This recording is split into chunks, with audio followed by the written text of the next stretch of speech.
Welcome to Hexed, the Sisterhood of the Supernatural. Welcome to episode 113 of Hexed Sisterhood of the Supernatural. I am Shannon, and I'm here with my sister, Susie. and we're here to talk all paranormal TV. All the time. You like the paranormal thing, Shannon. Am I supposed to say supernatural? Normally we do. Out of practice. I fell into a new habit. Oh my goodness. Welcome to Badasste episode 3. I want to say with my sister Shannon we did a podcast named Hexed Sisterhood of the Supernatural quite a while ago, and she is my guest today. And that was a bit of are you processing that, Shannon? I am. I was not expecting that. So I'm the sort of laughing, not holding back laughter, which is a little challenging. No, don't hold back laughter. Never hold back laughter. Yes, I went back that was one of the last podcasts that we could listen to online. And so I wanted to go and listen to it and get that intro that we did together, and which was always a little bit different every single time, probably. Yes, it was. Well, I think we did, we had a certain thing that we said, but it, of course, it changed a little bit, and I forgot things. Oh, me too. So just so our listeners knows, if they don't know Hexed Sisterhood of the Supernatural, Shannon and I did a podcast about supernatural television, and we did this. Okay, I'm going to go back to my notes here. What do you have? Okay, now I don't know when the first episode was because our blog only went back to the 8th episode. We started early 2010. Yeah. And we went to February 24th, 2014. So we did this for a long time. Actually, yeah.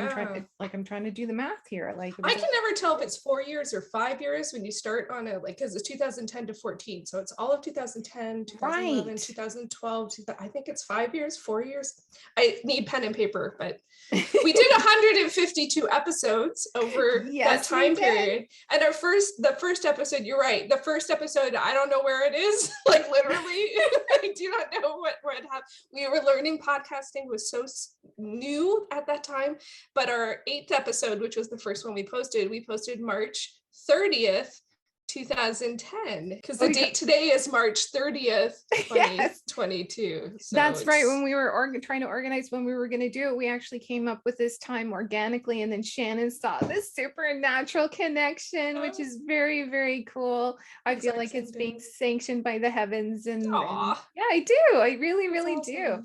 Shannon is my first official guest. Shannon is my sister, and Shannon and I were badass podcasters before anyone really knew what a podcast was. True. It was really early days, and it's now it is there's so many out there, and so many are super professional, but we just often recorded. I called you from my phone sometimes on my lunch break. We were just we're gonna get this done, and not always. It wasn't always like that, but sometimes it was like that.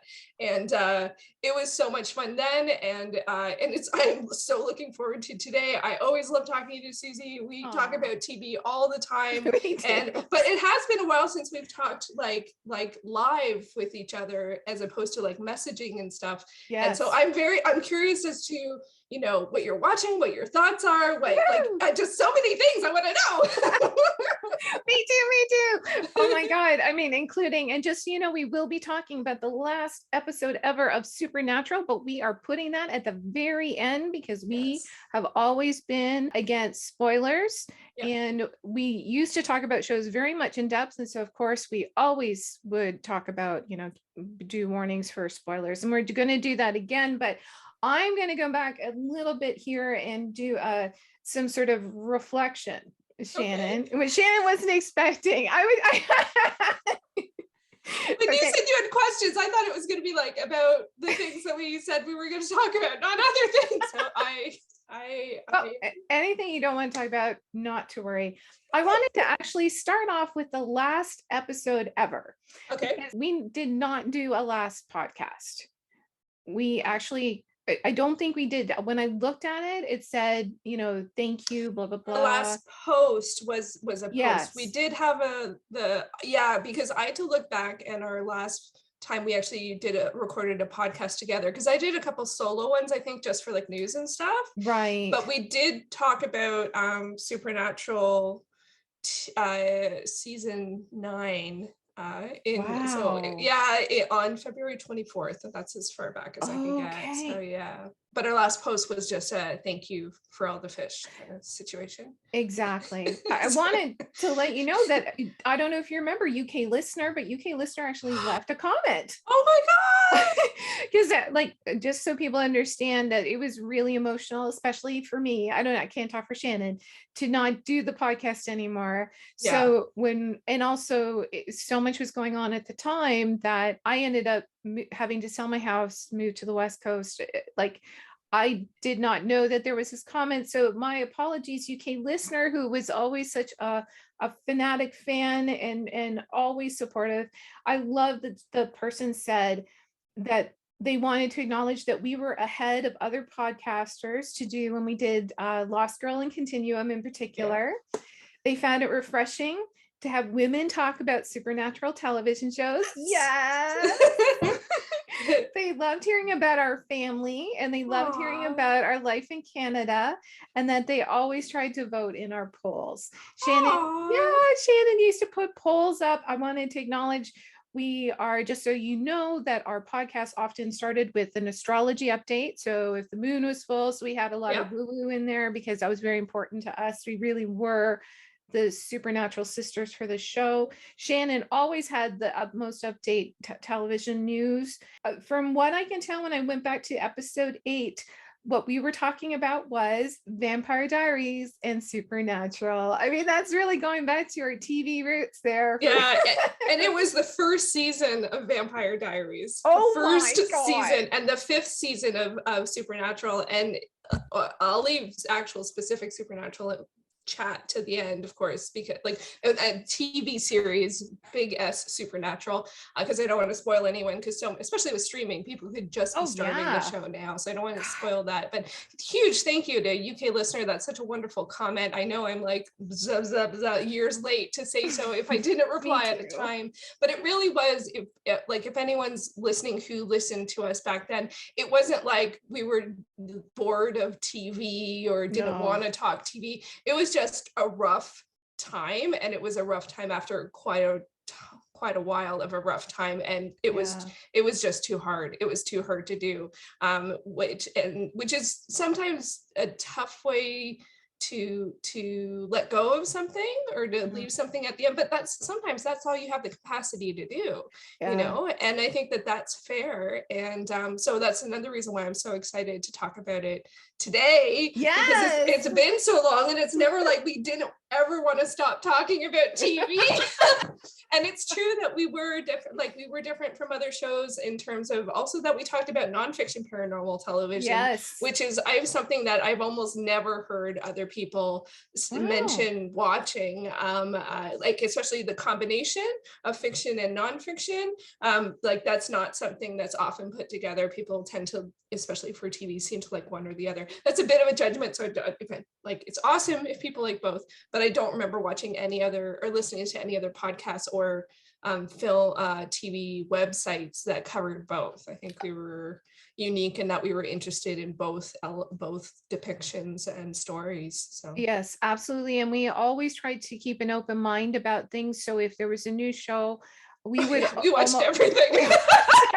We didn't necessarily stick with everything, because you can't, because at the time there was so much, like in comparison to now, like okay, I'm going to go through, I'm not going to say all of them, but I'm just going to go through so people have an idea of what shows we talked about. We were, again, big fans of Canadian supernatural shows in particular. So if you don't recognize them, you know, it might be because they're Canadian. Okay, here we go. Haven, Lost Girl, A Paranormal State, Fact or Fiction, Haunted Collector, Being Human, UK and US. That's right, North American. Good point. It was filmed in Canada. Teen Wolf, Fringe, Continuum, if I didn't mention Continuum already, Secret Circle, that was one of my favorites, 66 Park Avenue, Arrow, Bedlam, which I had totally forgotten about, Haunted Highway, which I actually don't remember. I had to look it up and I'm like, I still don't remember it. It was a nonfiction one, yeah. But it's totally one I would have loved because I mean of the topic. It was only 6 episodes. Oh my God. Okay. Bitten, Grimm, Alphas, Orphan Black, Walking Dead, Game of Thrones, Ghost Mine, Defiance, Hemlock Grove, Vikings, Heroes of Cosplay, and Face Off. That was the one we love to talk about, even though it wasn't really supernatural. Really.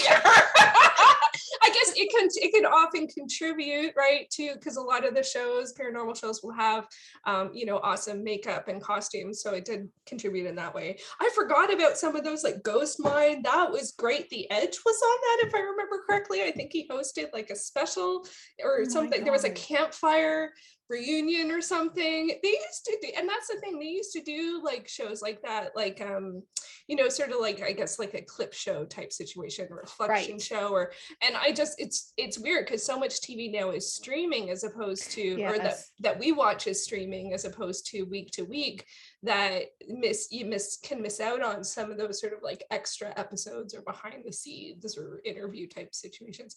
I did hear though that Teen Wolf has a movie. What? I follow several of the people on Instagram, and they're doing a Teen Wolf movie. I think it's on Paramount Plus, which I have no idea if that's, again, available in Canada. Things have become more like less regionalized, but it's a streaming service, and I don't know if it's available in Canada, and I have no idea what it's about. I actually did not finish Teen Wolf.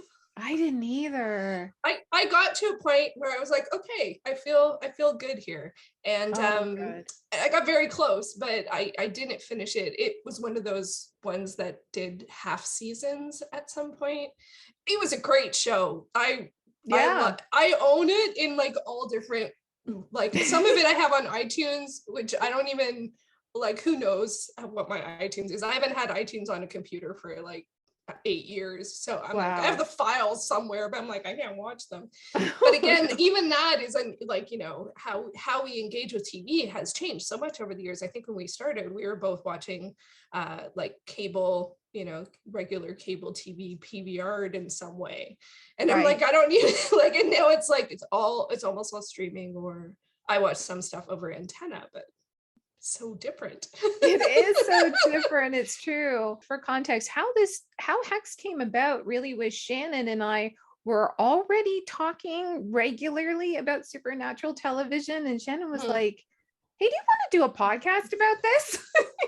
I mean, we're already talking about it, and our, like, I'm going to just add the Badasste focus was the fact that we like to focus on the supernatural elements. Like, we would actually watch an episode of Vampire Diaries and go, do you believe that this magic would really work? And, how, like, what is the magical reality of this stuff? And does Wolfbane really do what it says? Or Vervain, I think it was actually on Vampire Diaries. Vervain was on Vampire Diaries. Yeah, but like the lore, like so many things are based on, like, whether it's folklore or fable lore. But then also, like, often, there would be depictions of magic, and it's like, well, does that read, or is that someone just saying words, just speaking some words, and like, boom. And it's like, there was sometimes it was a little frustrating because it's just like, oh, magic is the solution to the situation. There's no basis, so if they actually like had it built into the moon cycle or something, like, at least if there was some thought behind the lore and the overall arc of the series, it was always like that, for me, that much better a show, because there was that attention to detail. It wasn't just like, this is the device to put the plot forward. It was like, you would need this amount of people on this kind of night in this kind of hemisphere to make, I don't know, this kind of ritual. Honestly, again, I don't think many people talk about that. No. And in fact, Shannon, did you ever worry that we get backlash about it? Which we never did. No, not at all. Now I might be more sensitive to thinking about that. The internet is a different place these days. Everyone is connected. Whereas even then, which was, not even that long ago, a lot of people could easily live their lives without using the internet. So I feel like it's a bit of a different story now. I'm not super worried about it now, but it's also not something I talk about that much. But I think it is a different place these days. Right. Yeah, I agree. And I mean, I was, me, I'm always prepared for a fight. So if something had happened, I would have been totally fine, talking to somebody. But yeah, it never happened. We only ever got positive responses. And everybody was so great and supportive. And I think they were just so excited by our take on it, that female and talking about the spiritual, the paranormal part. And I love the fact that, like you mentioned, we did nonfiction shows too. So I especially am somebody who has done my own sort of paranormal study when it comes to things like that. And I've studied a lot. So I loved watching the shows that we did, like The Haunted Collector. We would talk about the ethics of the show and everything like what's he trying to accomplish, like is he actually trying to help people, and is this real, is this fake? And there were so many shows like that were so interesting. Like Fact or Faked was one of my favorites because they would try to recreate, like they got footage, like someone would submit or they would find footage of something and they would try and recreate it, but they always iterated the fact that just because they could recreate it didn't mean it wasn't unexplained phenomenon. Sometimes it explained, like if it was on a certain angle and there was a certain kind of magnetism or something, that's why the thing happened. That was refreshing, that it wasn't about disproving, it was more about curiosity and seeing what is possible, what could explain the unexplainable. And but that doesn't necessarily mean it is the explanation. I always appreciated that perspective. And there were lots of shows, other nonfiction shows, that only lasted like sort of 6 episodes, but Fact or Faked was on for several seasons, and it was definitely one of my favorites of the ones that we watched. I wish that would crop up somewhere, because I would totally rewatch it.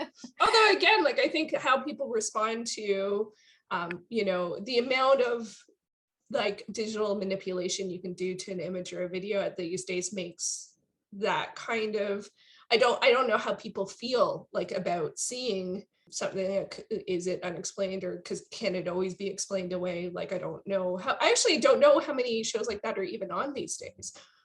Yeah, it's a good point, actually. Very few, if any. And it's very frustrating because those are my favorite shows. I don't know if it's gone to super special TV. I know that Ghost Adventures, which we didn't talk about because I could get them DVDs from the library. That's how long ago we're talking, people.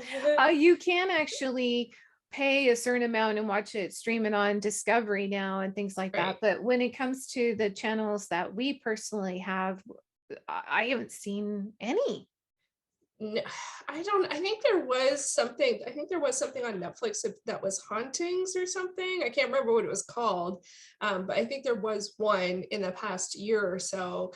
But also they put in front of you things that are similar to what you watch, or like whatever their new series is, regardless of the streaming service. So sometimes you really have to go digging in terms of and they often, like Netflix often has more like this, like somewhere in the clickable or you can click on docu-series, and then get a variety. So it's which is something that sometimes I have interest and patience to do, and sometimes I'm just like, one more episode of whatever I was just watching, So because how we watch stuff is so different. I'm sure there's still a lot of people still with regular cable, especially if you PVR a lot of stuff that's new. How I watch then is gone through like 3 or 4 different iterations in 12 years. Oh my God. From the beginning of Hexed. Yeah. So, okay, on that note, so how about we start talking about television shows that are on now? Yes. So we can actually talk about, and okay, I guess we're going to try and go as spoiler free as possible. That sounds good. Okay. So here we go. This is so exciting. Shannon and I have been holding back talking about supernatural television for this exact moment. I am finishing up the originals, which we didn't talk that much about. No. So no, I know. Okay. Yeah, no, I haven't. I am actively trying to work towards finishing the Vampire Diaries, so I'm avoiding the originals. Okay, so I just wanted people to know that we're not going to necessarily talk about things in super detail, but this is like, I have been watching the originals before bed for a couple of months now, and Shannon had always been such a big fan of the show, and so I'm just really glad, like, I'm having the opportunity, thanks to streaming, to finish some of the shows that we touched upon way back when, that you and I both, we didn't keep up with the originals. I did eventually finish Vampire Diaries, but again, we were not doing Hexed at the time. But it's been nice to be able to go back to some of the shows we talked about and finish them off. So I've been getting a bit of closure, a personal closure that way. You've been doing amazing effort. Like, although we haven't talked like specifics on different shows, you've been really consistently finishing shows, and I have been so impressed. I have been so all over the place with my TV. Like, I look up TV listings every week, and I chart things and I track things and all this stuff, but I am not the best at finishing things. And and I guess it's also because there were, you know, as we talked about in the first bit, there were some bumpy years in there, and during that time some of my favorite TV shows were on, and it just, you know, I just fell out of practice or fell out of availability to see them. The originals was a really tough one because it ended up on an odd channel here. It didn't end up because it was on the CW in the States, but here you have to wait and see what Canadian station picks it up, if any. And a fair amount of CW shows go straight to Netflix, like The Flash and Riverdale, which is coming back or is back or came back sometime this week. But I thought, like, last fall they were like 2 more episodes for this special little mini whatever, and it was like they're on episode 4. Anyway, I haven't watched Riverdale. It's on my radar. But yeah, the originals ended up on a smaller channel, not paired with the Vampire Diaries, and you could watch them in succession. They were on at the same night. It was kind of like Buffy and Angel. They didn't always have a crossover, but they related to each other. And it is genuinely, The Originals is one of my favorite all-time TV series, and I think I've only seen the first 2 seasons. Wow. And I am heartbroken, absolutely heartbroken that so much time has passed and I haven't finished it. It feels ridiculous, but now I eventually just watched for sales and I bought the whole thing. But I need to catch up on Vampire Diaries because I stopped it at a very particular point. Because I got mad about a spoiler.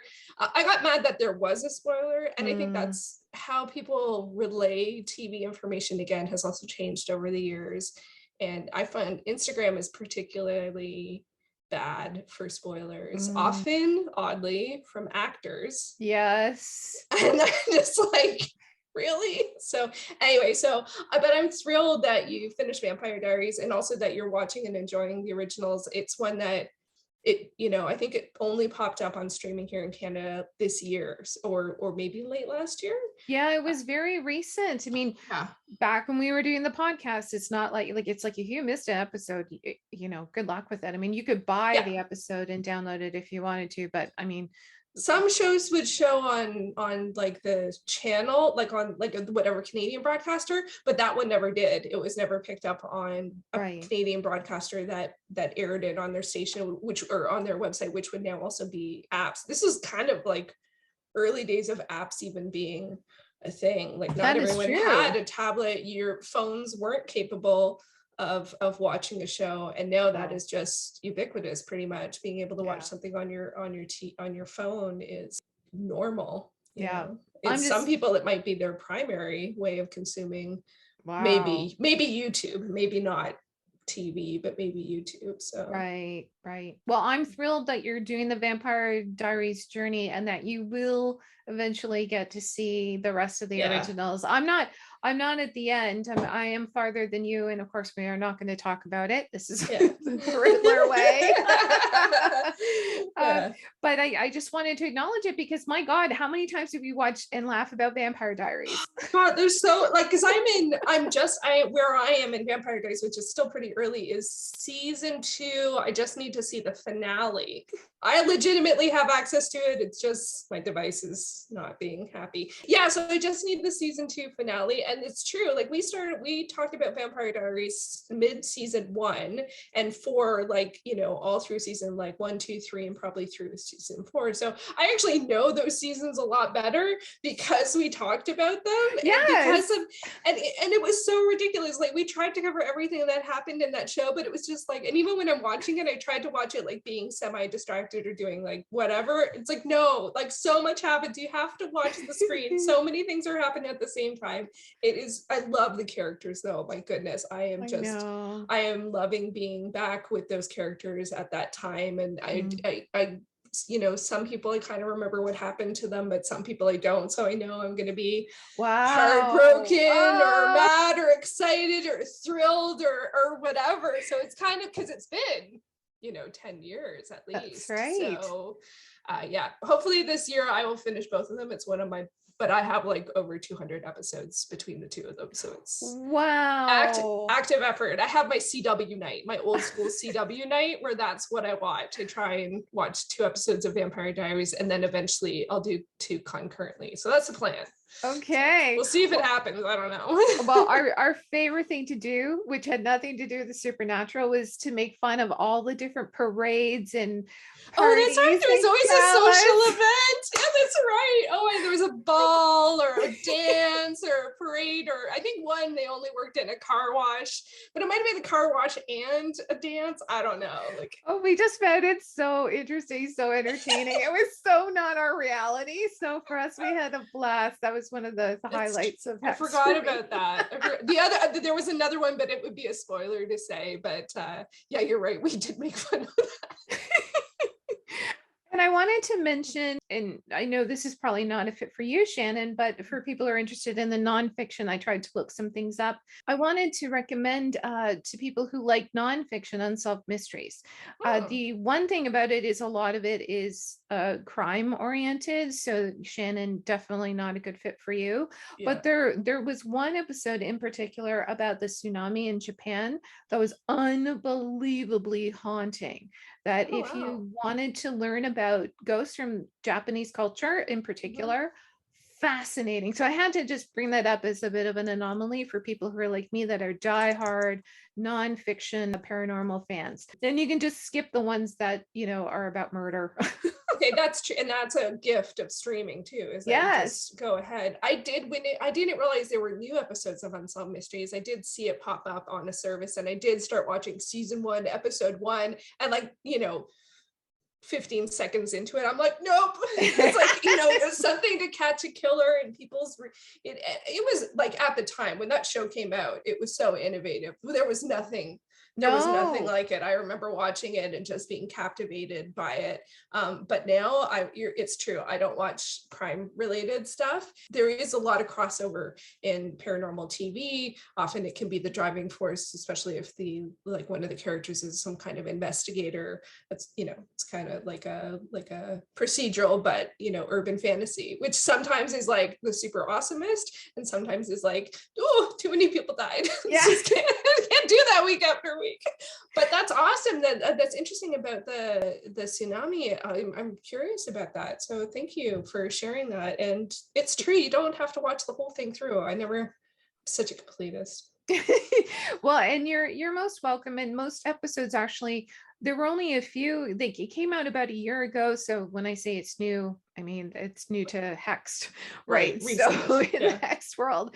And I think most episodes focus on one storyline. So you literally could just watch the ones that are about paranormal and don't even, I'm pretty sure that they focus solely on one topic, as opposed to like when we were kids and they would have little snippets from this and that and this and that. So you can, I mean, there's not that many episodes. And the one I remember the most is the one in Japan, and it was absolutely chilling. Like it is not for the young and for the timid, just so you know, because I mean, that's a big deal, right? That was a huge catastrophe. But I did want to mention that. Since you mentioned a show that you finished, that's on currently, can I mention one that I don't think you've seen? Of course, you can mention anything you want. Okay, I think I may have mentioned it to you, but but we've definitely not talked about it. And it's on Netflix, and it's called Ragnarok.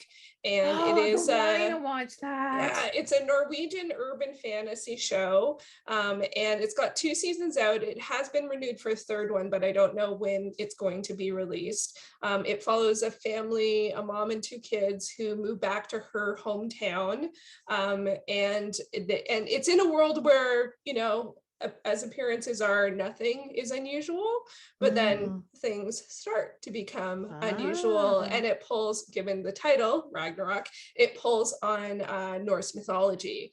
It has been one of my favorites from the past couple of years in terms of like urban fantasy type of situations. I love their interpretations of the mythology. You don't get to see Norse mythology that much. Like we loved, and we talked about, I think, every single episode of the Almighty Johnsons. I actually, how did that not show up on my list? We love that show. It was so good. It's on Tubi, if anyone, which is a free service. It shows commercials, but it's a free service, so it's there at least if people are interested. That was a New Zealand show based on Norse mythology, and it was urban fantasy, and it had a fair amount of comedy in it, but it wasn't a comedy show. It had long arc plots and really interesting takes on the different characters in Norse mythology. It was really innovative and very well done. Ragnarok is a bit more serious, and the lead is a younger, like is a high schooler. I guess I don't know what their schooling is, but you know, as an adult, sometimes you just lose what age is, but it's definitely high school. like in North America, it would be high school. And it's, you know, there are some things, because I know a fair amount of Norse mythology, there are some things I was like, I wonder, oh, that looks a little, but there was also a lot of surprises. And I thought the effects were done well. It really had heart to it as well. And a lot of shows, I feel like, can just go very dark, and again can be crime centered. This is not like that. There are tough things that happen, but there was the spirit of the show and the heart of the show I really loved. And they're short seasons, I think maybe like 6 and 8 episodes each, but it was great. So I highly recommend Ragnarok, and it's in Norwegian. I imagine there's English. I watched it with subtitles, but I imagine it's dubbed as well if that's what people are looking for. I like Norwegian is not a language you get to hear all the time, so I always watch the subtitles. I just, you know, I just love hearing different languages. So, and it's unusual. So yeah. Yes. Well, Shannon, that show is like tailor-made for you. I mean, it's so perfect. And I can't believe it's one of those ones that I have not watched yet. And I think part of why is I have been working so hard at finishing other shows. Yeah. I can't believe it's one I haven't seen. I have been watching more. In general, I've been watching shows with closed captioning. Supernatural, the last couple seasons in particular, I just was like, there was so much I was missing. You know, you think you're paying attention to a show, but then you have a show like Supernatural that there's so many literary references that you just, or lore references, or lore in particular, the magic, or characters, or the magic, or the herbs, or whatever they're referring to, or a symbol, or what a symbol. It's different kinds of, like a sigil, you know, like whatever. There's so many, or even characters' names. Like there was one character name at the in Supernatural that like I had the captioning on. I'm like, oh wow, I thought their name was something like a synonym for that. I did not pick up on that. So I agree with you. I often watch with captioning now, if that's available.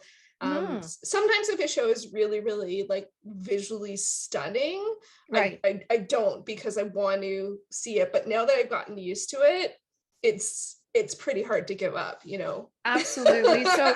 So watching a show that's not in English is definitely not an issue, because I'm so used to it now. I'm so used to reading the subtitles for everything. So yes, it's definitely on my list. Again, I'm working my way through the originals, and you know me, like I like to take my time. I will make something last as long as possible, if that's if that's an option. I was going to ask you that, if you have a preference to, because you have been very dedicated, but I was curious if you have a preference to like picking and sticking with one thing, like trying to watch things quickly. I know some people who really like to watch short shows so that you move through a lot. Right.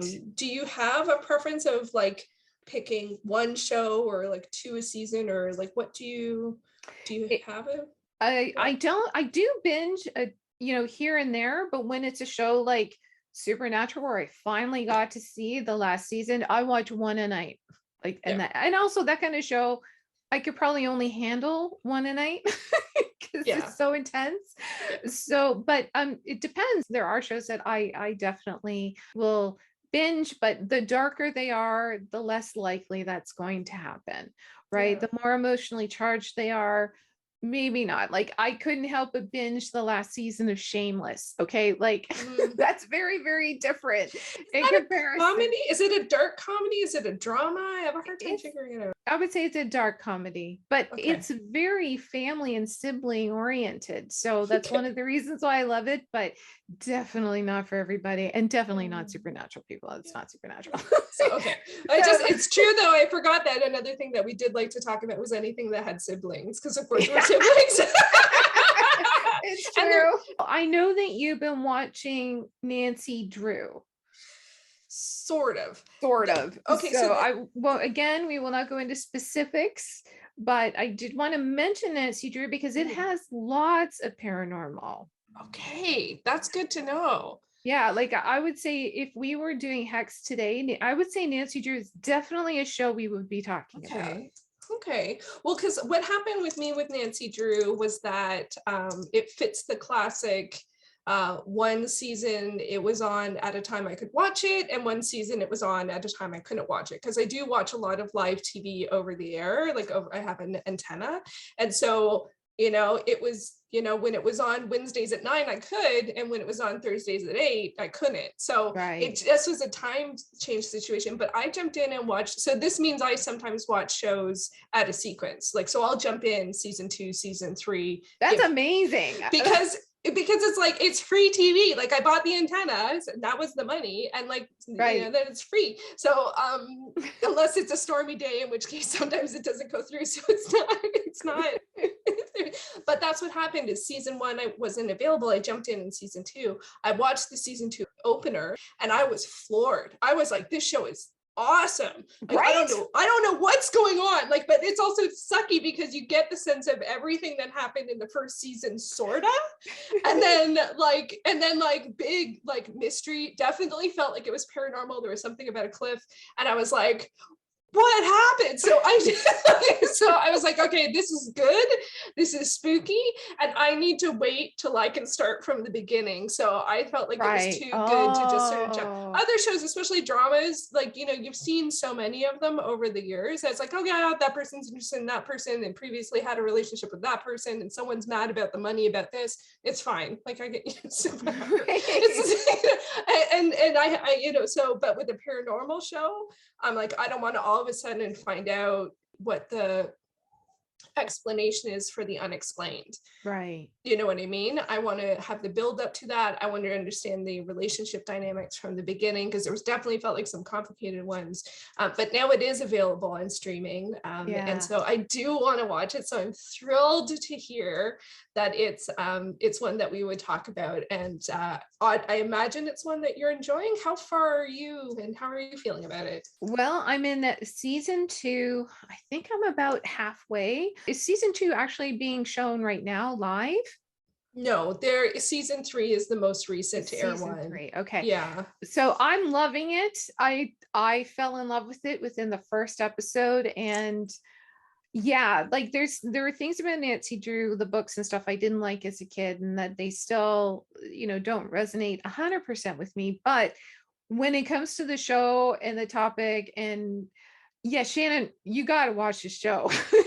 That's just all there is to it. I didn't say it's a bingeable one for you, for sure. Wow. And I didn't even know that it was like, when you think of Nancy Drew, you think Nancy Drew mystery. You think there's going to be a mystery. And then often I think the mystery is going to be solved not through paranormal, right? Like the ghost was actually, the butler, and like, whatever. Like Nancy Drew is like solving crimes, not and from the few that I have read and from the iterations of the character over the years, it's not been steeped in the paranormal. So I am thrilled to hear that it's spooky. I had a sense from watching the season 2 opener that's you had mentioned that, so I thought it was okay. All right. Okay. So no, it's fine. It's all good. And I feel like from watching the commercials and stuff like that, it's pretty it's always night and misty and stuff. Like, it's not a huge leap. Next is Life After Death with Tyler Henry. I've watched the whole of the first season on Netflix. Shannon has watched one episode. Yeah. And we're talking, this is a nonfiction show about a medium. So since Yes. I've seen everything and Shannon hasn't, I'm going to pass the reins to Shannon. No pressure. And I did look it up, and he was the Hollywood Medium, was I think another show that he had. So medium and psychic Oh. were both medium and psychic were listed on Wikipedia because I was curious. So I looked.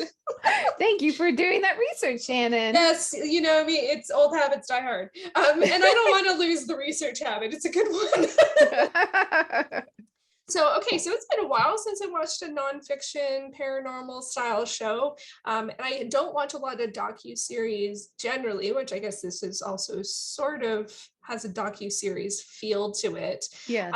And the first episode had 2 readings plus personal background on Tyler and his family. And I have to say, I found myself a little skeptical. Not in particular about him and the readings that he did, but just in the day and age we live in right now, it would be very easy, I think, to get enough information about the people that he talked to. And I'm not saying that's what happened, but I found myself continually asking that question or being skeptical. I think I'm just more of a realist. It's not a skeptic. So right. I think this is a Netflix original, but it feels like a live TV show in that in the beginning they sort of give you a little bit of what's coming. Right. And I didn't appreciate that formatting because they often give you the most interesting hooks, right? So you see like a 20-second section and it's the most interesting of a 20-minute segment. So I found that a little tough. And I was a little surprised at myself, to be honest, that I was continually going, because he seems 100% genuine, honestly. And he seems that he cares about the people that he's talking to. And they seem so engaged, like they feel so engaged or seem so engaged in and seem to get a great benefit from speaking with him. But my realist nature was on, was really on, especially because it felt like a lot of what was going on was people saying, yes, that's true. Yes, that's what this person was like. Yes, that's what the situation is. And I'm like, I don't really understand the value of hearing what you already know. Right. So for me, or the appeal of, it was obvious that they got value. I wasn't quite resonating with that, although it did eventually feel like the people got some closure. Right. And it didn't feel like that's what the focus was. The focus was a bit more on this is so unbelievable. But I just like, is it?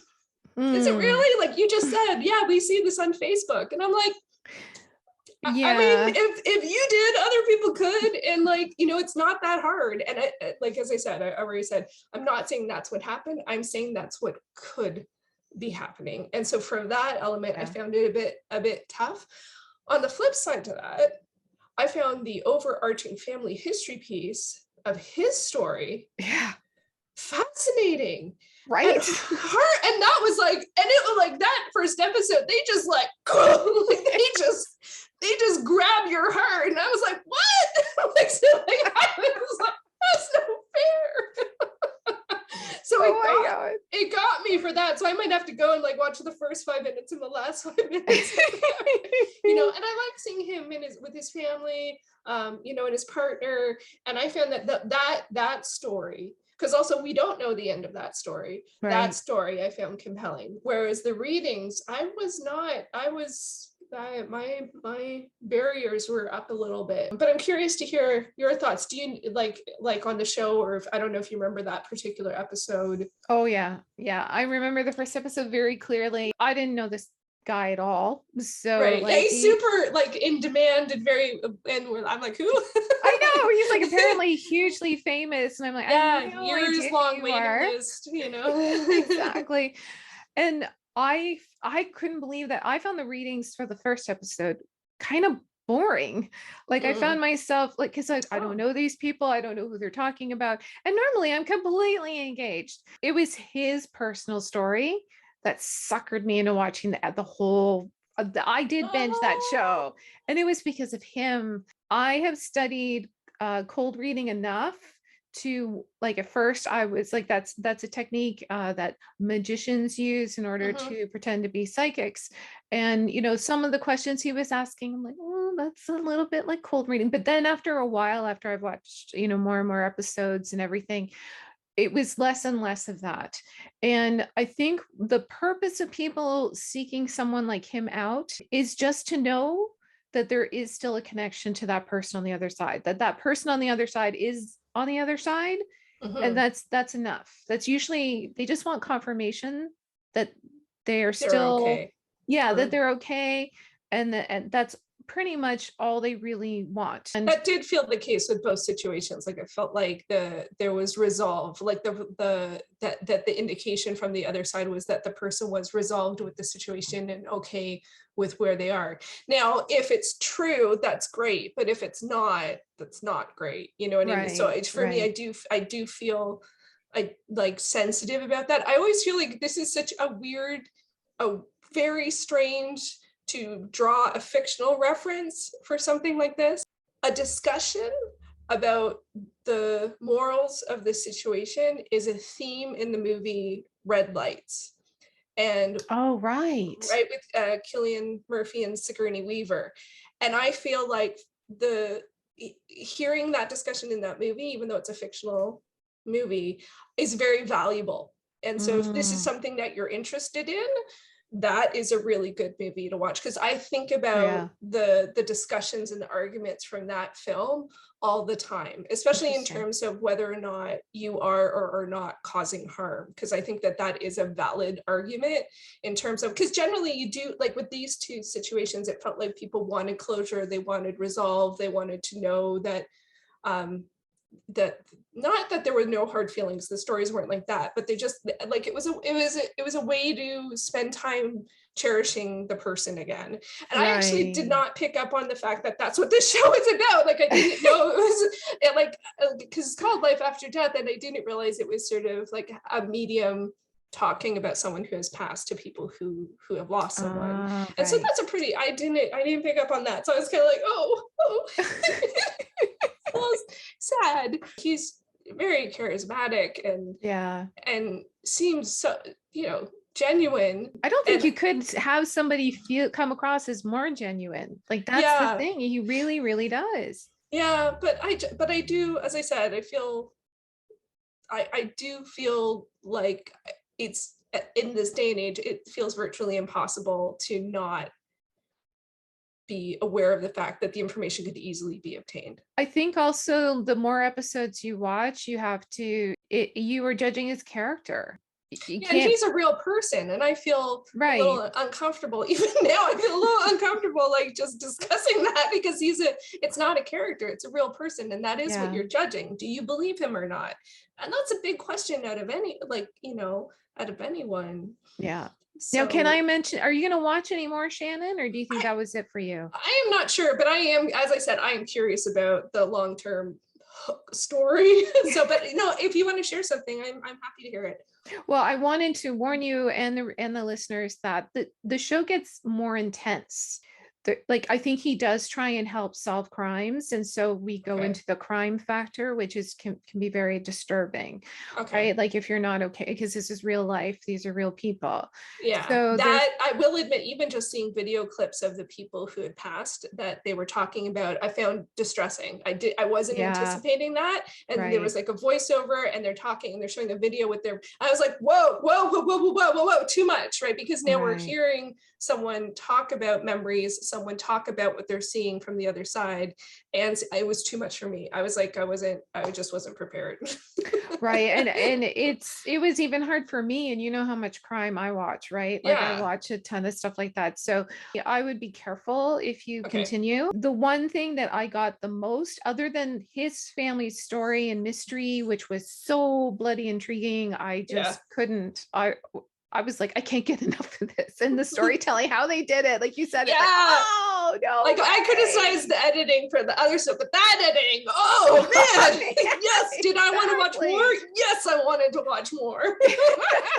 And because it's a Netflix show, you can. It's they actually do it that way. They don't always finish. Actually, they rarely finish an episode. I don't think they do. It always leads into the next episode. Like you could literally keep going.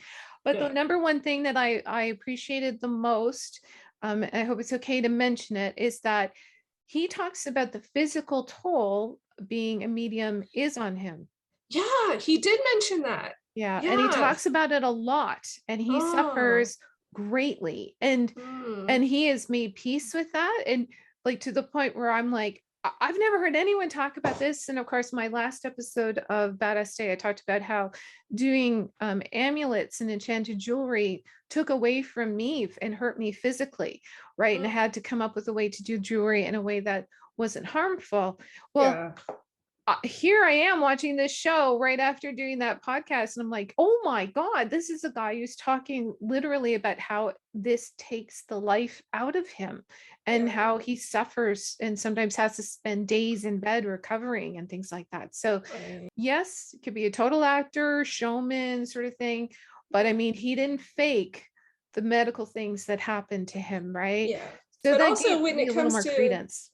Yeah, no, for sure. And I appreciate you mentioning that, because that was very surprising when he did discuss it. But for me, that comes back to also, like, is there harm here? Right. And that includes yourself, right? You can't leave yourself out of that equation. It's not okay to do harm to yourself to help others. It's not sustainable, and it's not responsible, and also we make our choices, right? Like especially if you have an affinity to the unknown, the beyond, you might make different choices, right? Like you might, and you do get to choose whether you think it's worth it. Yeah. But I do feel like in the long run, it's not okay to push yourself to the point where you're doing harm to yourself for the sake of others. But everyone gets to make their own choices, and and that can be either physical harm, emotional harm.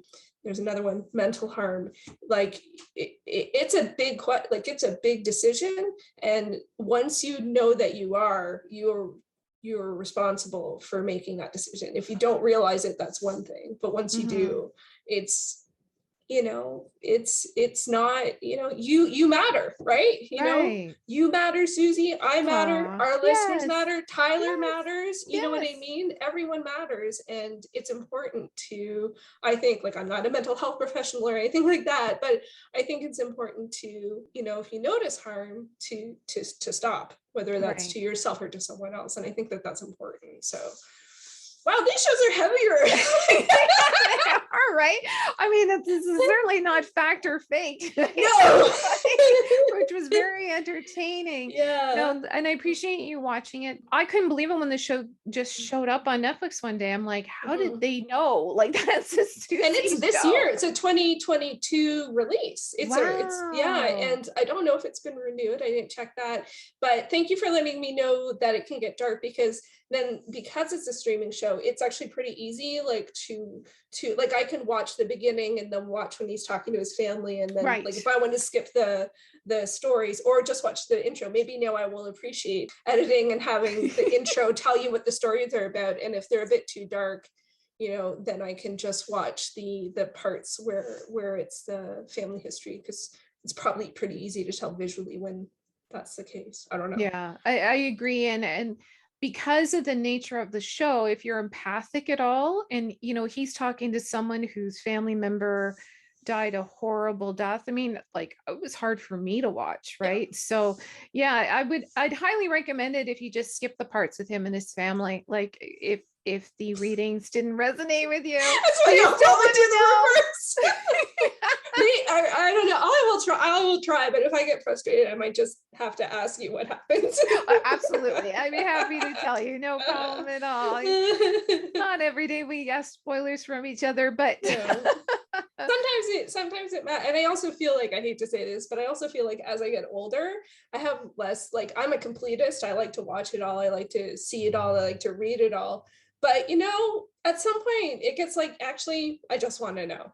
And that's fair too, but but I, especially as someone who used to rewatch all the time, like, skipping to the end or just finding out how it ends, oh my god, it just so against my nature. But we all change. And it's nonfiction. It's true. It's nonfiction, so it's very, very different. So we can now change paths and move on to more fiction oriented. The other show that you watched that I have seen the whole thing, but you were introduced to is Archive 81. Yes. Now, did you watch one episode of it, Shannon? I just watched one episode, and that's only because I watched it like 2 days ago. So if it was longer ago, I probably would have watched the whole thing. Archive 81 is set in New York City. It is primarily, I would say, about a man who restores audio and video equipment. And he is asked to restore fire damaged footage from a building that went ablaze. That's right. And the story and then basically it's the story that he uncovers, and it is spooky.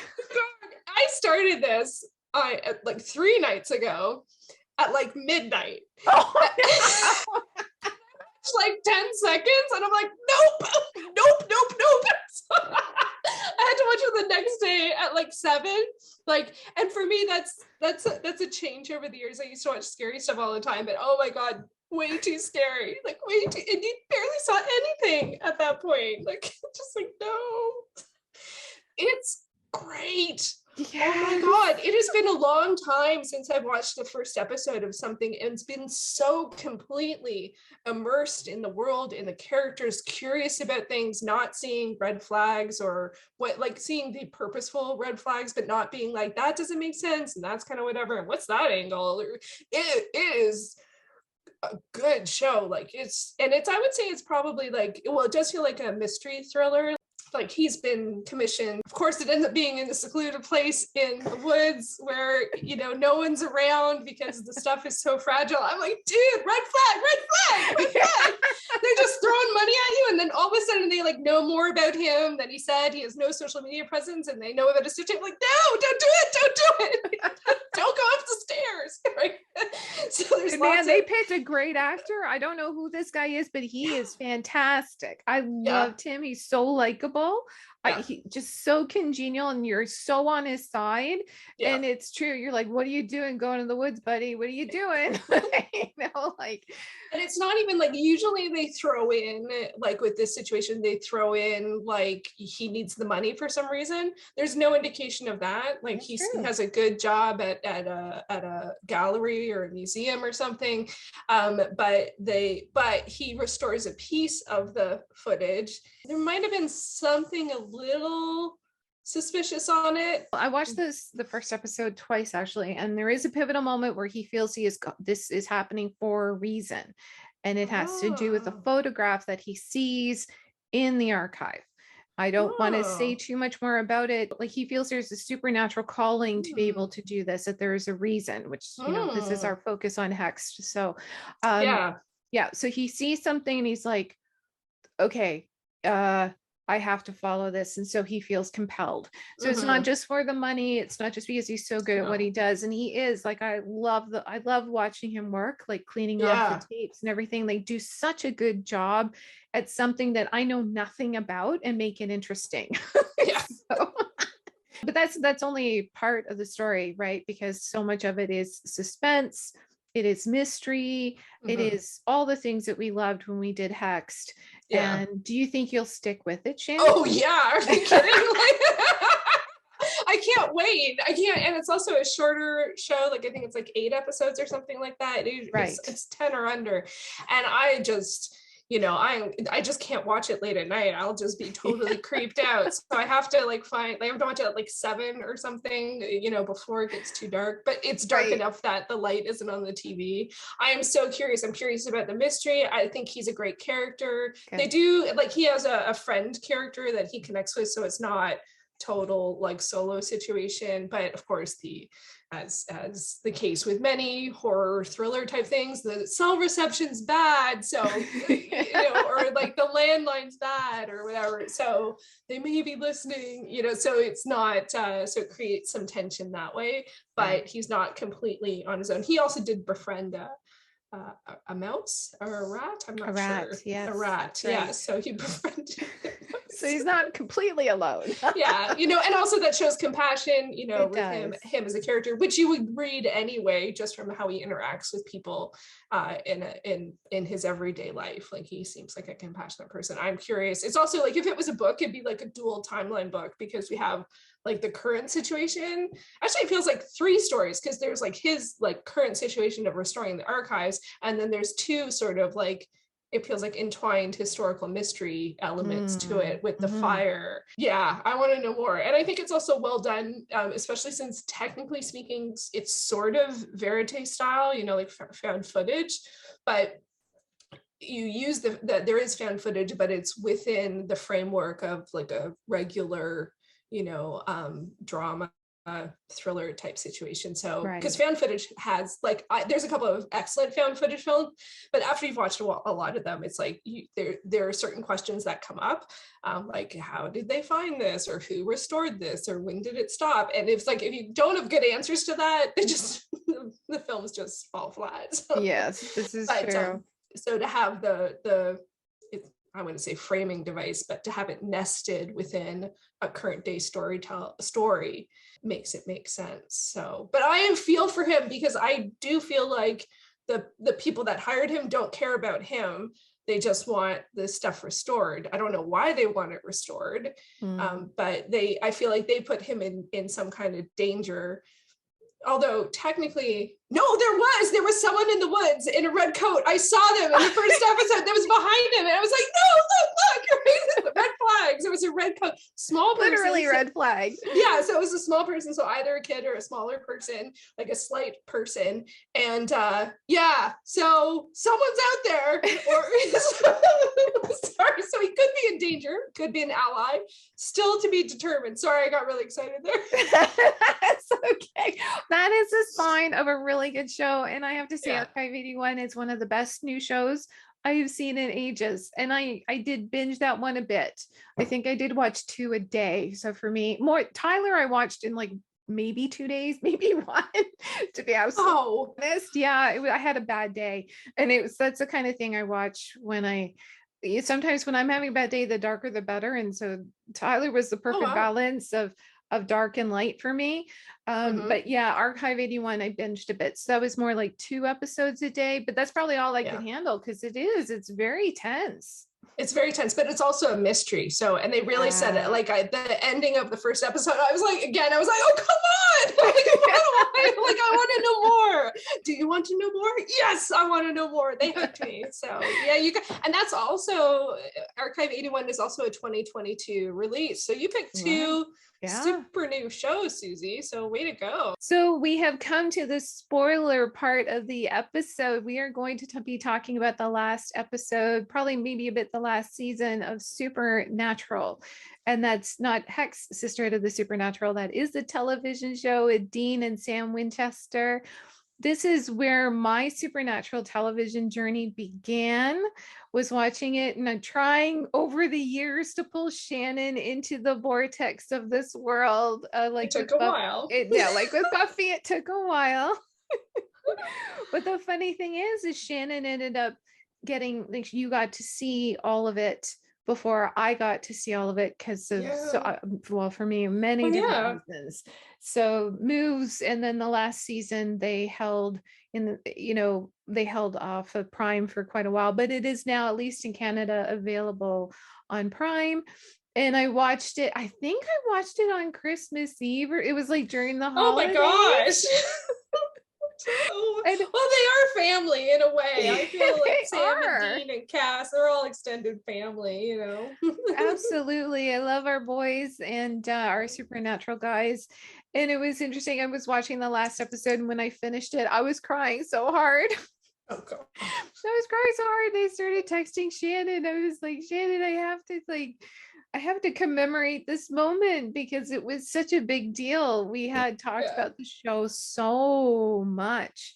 It was such an important part of my life, many different ways. Of course, it was being filmed in Vancouver when I was living in Coquitlam, so just outside of Vancouver, and I could recognize so much of it. And I'm like, oh my God, the show is so not going to last, because they were canceling anything supernatural at all.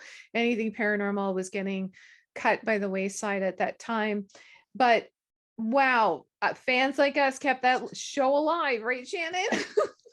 It's true. And I remember looking at the ratings at some point, and like, because they had one of the show is just it's so great. And it's what I feel like it's one of the few times that it's a show that listens and understands its fan base, but doesn't necessarily not cater pander to them. Like, there are still tough decisions that they made and directions that they went that some people weren't happy with, and stuff that they included or didn't include, or changes that they made. And I think for a show that is 15 seasons long, like, you're not going to have everyone with you at the end that you had at the beginning. Right. But there was a certain point, I can't remember where it was, like sort of season 8 or season 10, where it just, the ratings sort of stayed the same. And I'm like, they're just the people that watch are the people that are going to watch. Like, you're just, and lots of people watched it on streaming. And I still know people today that have started watching it. And I'm like, it's from so long ago. And there's over 300 episodes. And I am impressed.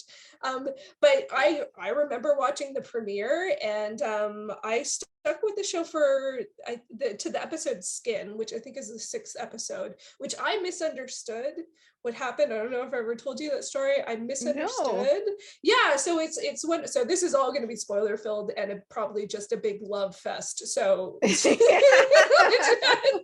just be wary. So I think it's the 6th episode called Skin. It's the first one that has a shifter, and not a shifter, like someone who imitates someone. Mm-hmm. And I misunderstood that a shifter had taken over Dean's appearance, because in that episode, someone who looks like Dean has bound and is torturing someone and is going to kill them. I didn't pick up on the fact that it wasn't Dean, not like Dean possessed or Dean whatever. It was someone taking over his appearance and doing that. So I'm like, no way. And also, it was quite violent. Like, there's and the show is quite violent. There's a lot of torture. One of the reasons why, unfortunately, I can't recommend it to everyone. No. But I didn't really understand that wasn't him. And I'm like, why are we following people that would do this? It's like, and so eventually I figured it out. And then I ended up watching the first 4 seasons in syndication. And then we watched the 5th season together. That's when we started Hexed, is near the end of the 5th season. And the show does have a 5-season arc, and then it goes off in many different directions. It's just what is going, and there's some seasons that I I think especially the Leviathan season, a lot of people were cut out. That one was really, but I feel like at some point it's they have to pick something to focus on. It's not, I love the supernatural elements. I love that it generally has a long arc plot every season or several seasons, but it's Sam and Dean, they're the fact that they're brothers and what they would do for each other, and that they would be there for each other, and their relationship. And then you add in Cass, and then other people,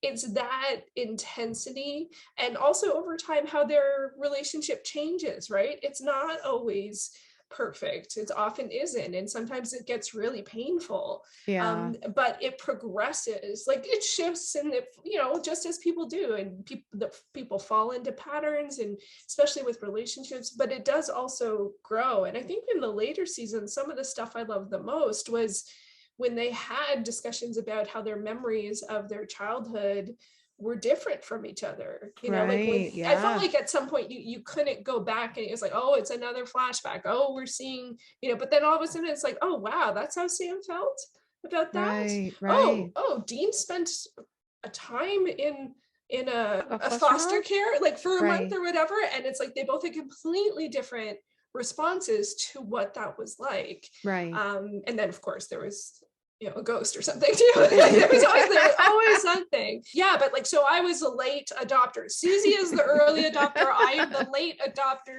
skeptic, realist, I don't know, red flag. I am always that. I often, it takes a while to lure me in. But then when we start talking about it together, oh my gosh, I know. And that fifth season was just hands down like one of the best TV seasons ever. And then 6 and 7 or an 8 or little I actually can't remember 6, but 7 was Leviathan. And I used to take notes. I'd be like, this is the Leviathan season, and this is right. This is the, I can't remember what they are now because it's been a while, because 15 seasons. I know. And it's so weird not to watch together. Sorry, I know, but it was just because I kept on watching live always, and I'm like, but Susie, you're the one that hooked me into it. And then you were watching, and I couldn't talk to anyone else. And I'm like, oh my gosh, this is so weird. I know. And then for me to like, I probably watched the last episode probably a year at least after you did. I think it was close to New Year's Eve. I think that's right when I was watching it, and I texted Jan like, it just doesn't feel right to watch the last episode, not talk to you about it. It was so random. I like get a text at like midnight. I'm like, what? I know. And I'm bawling my eyes out. I barely remember that episode because I wasn't even lying back on my chair. I was like sitting close to the TV, leaning my one side against the couch, just crying. Crying the whole, it didn't matter what was happening. It was just crying because you've been with them for so long. Yeah. Like so long. And I like initially I thought they aired the last 2 episodes. So this was super spoilers way to the the finale of the finale. And I thought that they had put 2 episodes on the last night, but they didn't, because when I looked it up, I forgot that the sort of penultimate episode was the one that finales the season that solves that this is okay, they're gonna save the world one more time. Right. And that one got me too, especially because of Cass. Yeah. And that's all complicated, and I saw lots of responses from him and discussions online about what like his character in that episode. But then the last episode is just a love letter. Like it's just, and I was like, I would not, because it's like they've saved the world, like, season after season, like, sometimes even mid-season, so it's like, how do you end a show that has been so epic so often, right? And then that last episode, I'm like, that's how you do it. I was like, they're brilliant. Like, they're brilliant. Well, it's too funny because I wasn't paying attention to numbers. It was like the holidays, everything. And I was, like I said, normally I was watching 1 episode a night, but I could feel it was coming to an end. Yeah. And so, like you said, they saved the world. I thought that was the last episode. I was like, oh, okay, all right. I made it. I made it through the show. I'm not crying. And then like countdown in 5, 4, 3, like there's another episode, and I'm like, oh, like, I can't not watch it. But I'm like, oh, you guys are killing me. Did you watch them back to back? Yes, I did. Okay. I did. I was like, I couldn't help it because it was fair play. But it was like it said next episode, and I'm like, there's another episode. I mean, it was a love letter, not just to us, which it was, but it was a love letter to BC. They no longer hid where they were. Like, there's so many times I'd watch an episode, I'm like, there are mountains right behind them, but they're totally, I don't know how you are like opposite green screen things out, right? So many times I'd be like, that's my neighborhood. I live there. and there are mountains right behind you, and they were able to get rid of them. And so the last episode, they didn't hide anything. And of course, what is heaven? BC. Oh, I didn't pick up on that at all. And it's so funny because where you visited me was that neighborhood. No way! Oh my gosh, I was in heaven and I didn't even know. Yes, Wesley Plateau. So many times, like I could recognize where they were, but the geography was different. And so how beautiful it was that they no longer had to hide anything. Like from even in the second last episode where they take down the big bad. I won't go all the way and say exactly who that is. I'm pretty sure that was Bunsen Lake, which was very close to where I lived, heaven being basically BC. So it killed me on so many levels. And the fact that Dean was taken out by vampires, like a regular typical episode. And it was just a hunt. And it was so good. It was so beautiful. They really embodied the spirit of the show and the spirit of the characters. Like even how, I think it's one of those things, like even if you grow over the years, you still are who you are, right? And so like that's who Dean is.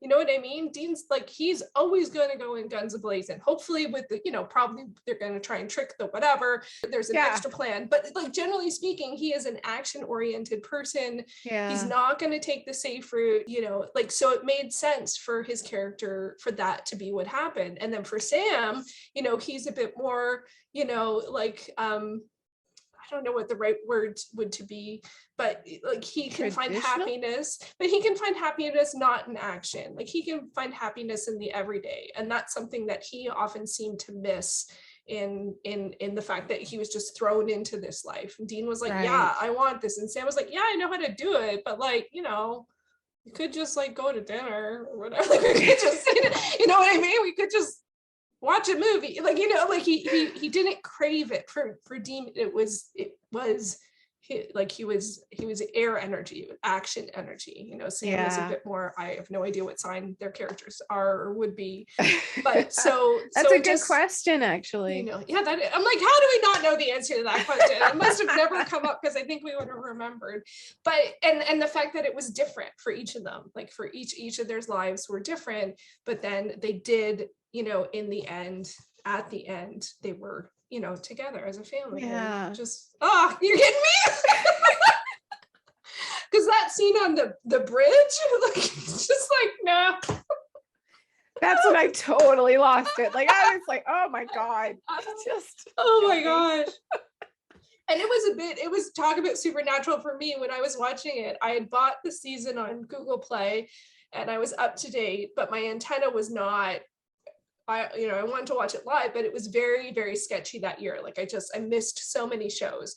And for some reason, the day the Supernatural finale was on, it was crystal clear.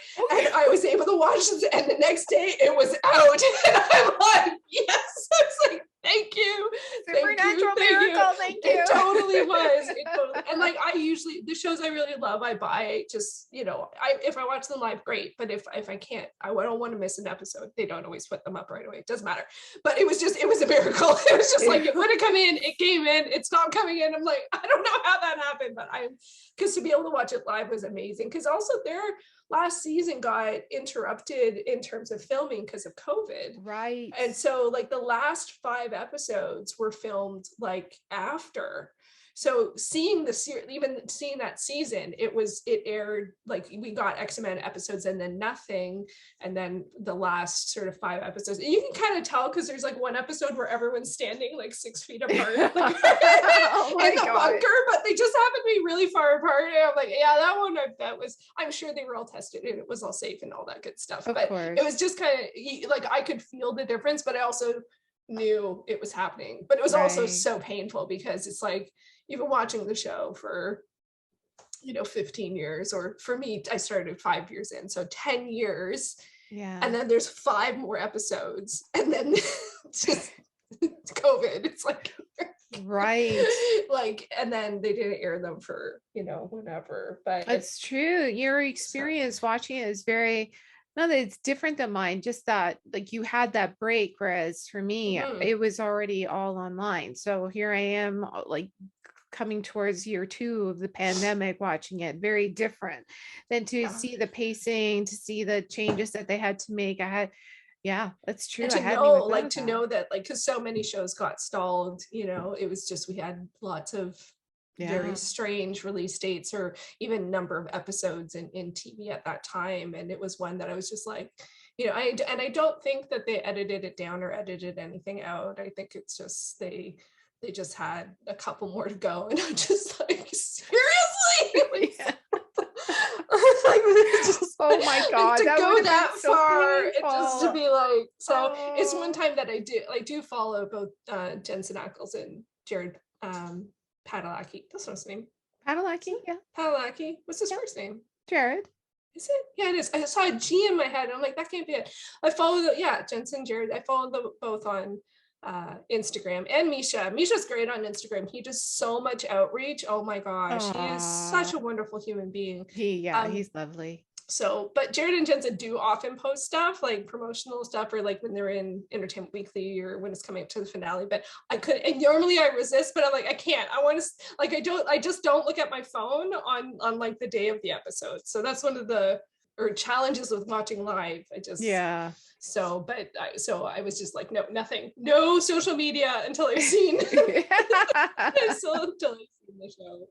But I am so happy that you ended up getting to see the rest of the show. Like, how much of a time break was there between you watching and not watching? Do you know? Or I watched up until season 14. I got to catch up at my last apartment a year and a half ago. And then I was like, oh my God, I can't see the last season. Right. So I did catch up at that point, and I did binge quite a bit at that time because the pandemic had just started. Yeah. So there was lots of time to kill. Yeah. No pun intended. Supernatural, my God, one of the bloodiest shows in some ways. Yeah, because I remember, I think it was like season 10 or so. I think you had stopped watching, and I was so surprised that.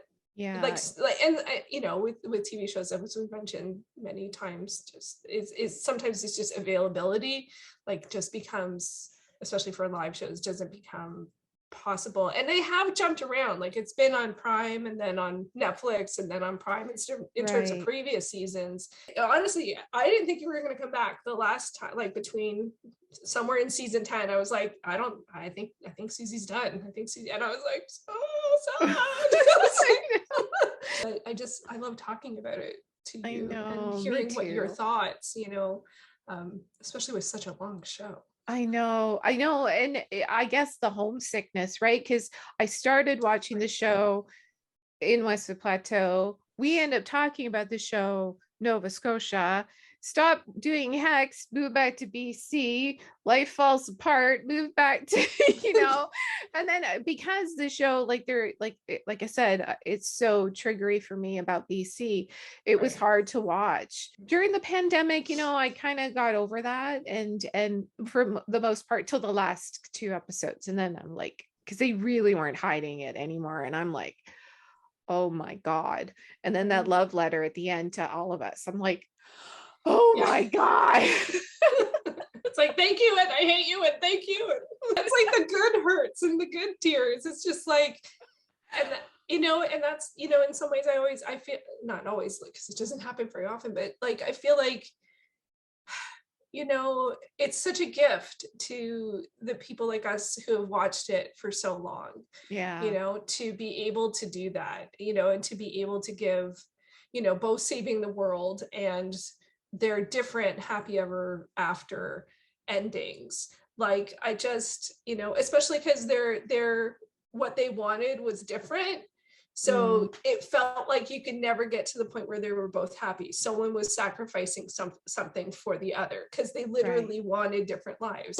You know, you can have a different life and still have relationships with people, but it's just, it was their loggerheads. Like, they just, like, it was what it came back to again and again. And so to be able to actually resolve it with everyone getting what they want is like genius, and how it was done was beautiful and heartbreaking. And I feel like it's just so amazing to have such a response to a TV show. You know, like, you've been with the characters for as I said, over 300 episodes. Yeah. 300. God, I don't know if you knew which episode was 300, but that one, and watching that without you was like, oh, I don't know which one it is. It was a bit of a hole in time in terms of it was a reunion show with John and Mary were both on it. Oh, right. And so to have John back was just like, oh, yeah.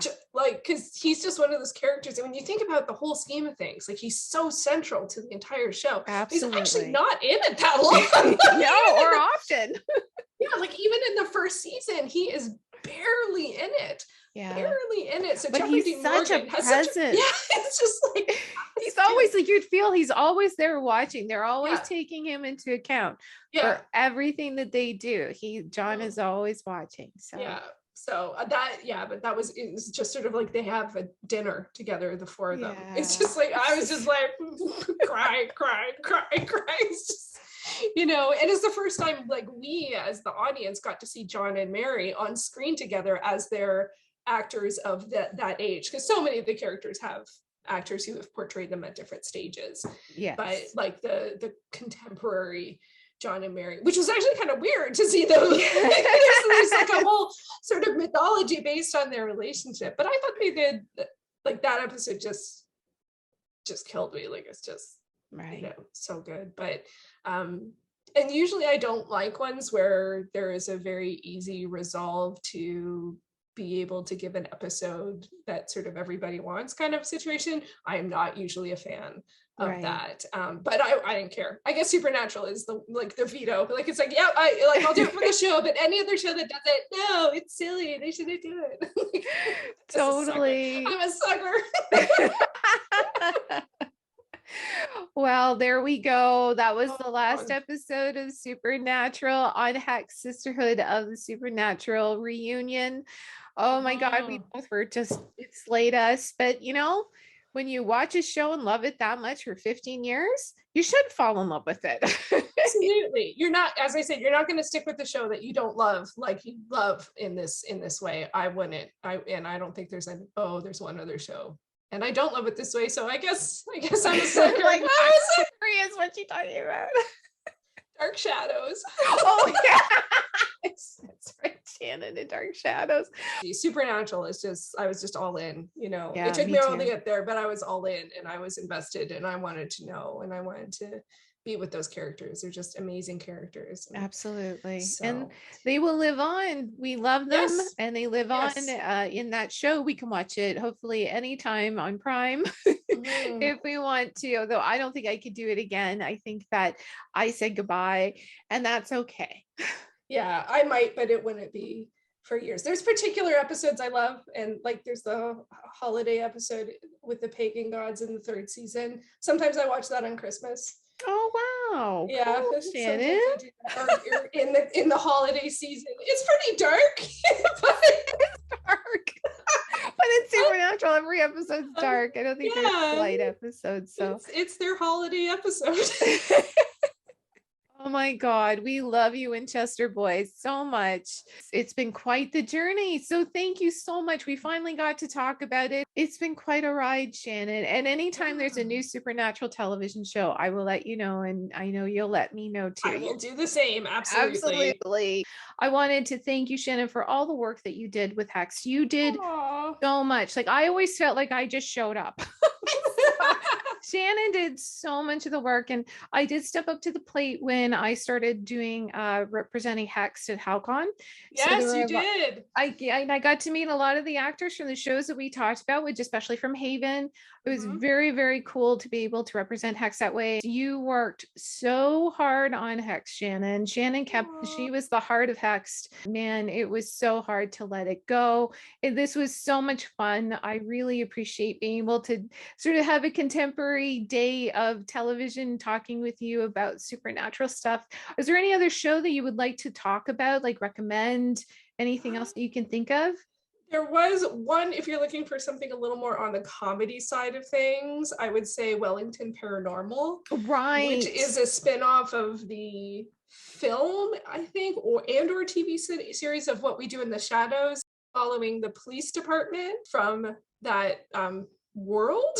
Right. But it's not serious at all. Like it is just the same energy as that. It's deadpan, but like, you know, instead of cops going after criminals, there's like a drunk werewolf or whatever. Right. Yeah. Thank you so much for being a guest. And is there anything you'd like to say to everybody out there before we say goodbye? Do you want to let people know where you are online? Where I am online, I guess mostly these days is on YouTube. I have a channel called Planet Shannon TV. I talk mostly books, but sometimes TV and film. I'm also on Instagram at Planet Shannon. But mostly I want to say thank you, Susie. This was absolutely awesome. I didn't think we'd get to do a Hex reunion, and especially it's nice to have some, well, I would say closure, but I'm like, I just want to keep talking. We've already talked forever. I know, but it was great, especially with Supernatural, to be able to connect with each other and share thoughts on that final season and episodes, because it's been quite a journey and I would not have been able to go on it without you. So thank you. Same here. And thank you for ending the journey with me. Of course. Middle of the night during the holidays. Oh my God, during the second year of the pandemic. I appreciated that so much. I appreciate you being here today. And I appreciate that we got to do Hexed at all. That was an amazing time. It really was. Okay, thanks for listening, everybody. Thank you, Shannon. It has been a blast. Thank you. And thanks to everyone who's been listening. Take care. Bye. Welcome to Hexed, the Sisterhood of the Supernatural.